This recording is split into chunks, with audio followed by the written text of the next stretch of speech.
Imagine this.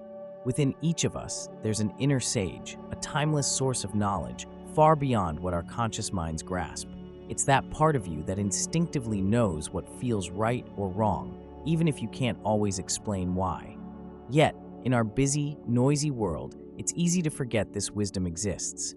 We get caught up in surface-level decisions, to-do lists, and endless distractions, and the voice of our inner sage gets drowned out.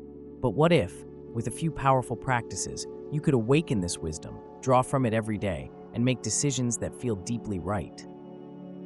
The first step to awakening your inner sage is to cultivate silence. Silence is the doorway. Most of us live in a world that never stops talking. Phones, notifications, conversations. True wisdom doesn't come from outside, it emerges from within. By sitting in silence, even just a few minutes a day, you begin to notice a shift. As you sit, letting thoughts drift without holding on to them, you create a space for the mind to clear. It's in this stillness that you start to feel something different, a quiet nudge or a whisper, coming from a place that feels like home. This is the inner sage, your timeless, wise self. Imagine you're sitting in a quiet room, no distractions, just you and your breath. At first, it's uncomfortable. The mind races, jumping from thought to thought. But gradually, as the minutes pass, a calm takes over, and you begin to feel a connection to something deeper, something ancient. This is the essence of silence. It's not emptiness, it's pure presence. Your inner sage isn't hiding, it's simply waiting for you to slow down enough to notice. Next, let's talk about solitude. Solitude is not loneliness, it's a conscious choice to be with yourself. It's in solitude that your inner sage truly comes alive, free from the expectations and opinions of others. Think of ancient sages and mystics who would retreat into the wilderness, into caves, even into the mountains. Why? Because solitude strips away all the noise, all the pressures. When you're alone, truly alone, you face yourself as you are, without the roles you play, without the masks. This is where wisdom begins to emerge, because it's only here, in this raw state, that you can hear your own voice clearly. And then, there's intuition. We're taught to rely on logic, reason, facts. But your inner sage operates beyond logic. Intuition is its language. How often have you felt a gut feeling, a sense that something was right or wrong, even if everything on the outside seemed fine? Intuition is a direct channel to that timeless wisdom within. It's like an ancient compass, one that never loses its way, as long as you trust it. Practice listening to your intuition by paying attention to how your body reacts to certain situations or people. Does a person drain your energy or lift it? Does an opportunity excite you or leave you feeling uneasy? These feelings aren't random, they're messages from the inner sage guiding you toward alignment. There's also the practice of reflection.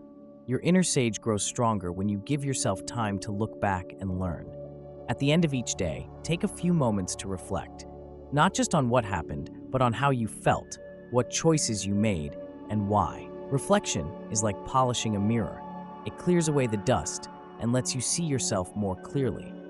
When you reflect, you're not just looking at events, you're uncovering patterns, understanding your true motivations, and learning what really matters to you. And as you start to awaken this wisdom within, you may find yourself feeling more connected to something greater, a sense of harmony with life, an alignment with your path. This is what the sages understood. They saw life not as a series of random events, but as a deeply interconnected flow, with every experience offering guidance, every encounter a potential lesson. When you tune into this, life starts to feel like a conversation with something bigger. You find yourself in the right place at the right time, drawn to people and opportunities that align with your deeper truth. But remember, awakening your inner sage isn't about always having the answers. It's about cultivating trust. Trust that you don't need to know everything right now. Trust that as you move through life with intention, as you listen, as you reflect, the wisdom you need will come to you.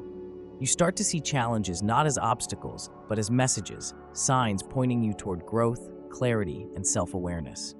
Even uncertainty feels different. Instead of fearing it, you begin to see it as an invitation to explore, to learn, to go deeper. So, take time each day to be still, to be alone, to listen, and to reflect. The inner sage is already within you, waiting, timeless and wise.